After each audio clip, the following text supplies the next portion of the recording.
हमें अक्सर पूछा जाता है कि कैटरैक्ट के ऑपरेशन के बाद मुझे दूर और नजदीक दोनों दिखाई देगा या नहीं। बेसिकली ये डिपेंड करता है कि हम कौन सा आर्टिफिशियल लेंस आपकी आंखों में मोतिया के ऑपरेशन के बाद डालते हैं।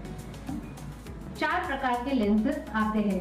एक है मोनोफोकल लेंस, दूसरा है इडॉप्ट लेंस, तीसरा है मल्टीफोकल लेंस और चौथा है स्पाइरल लेंस। जैसे ये लेंस जो है वो मोनोफोकल लेंस है, जिसमें एकदम प्लेन लेंस रहता है, कुछ रिंग्स या कुछ भी दूसरा मॉडिफिकेशन किया हुआ नहीं रहता। इससे एडवांटेजेस भी है और डिसएडवांटेजेस भी है।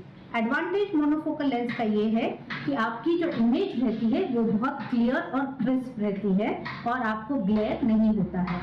डिसएडवांटेज ये है कि आपकी सिर्फ एक नजर ठीक हो सकती है, इधर दूर की या फिर नजदीक की, यानी कि पढ़ने की।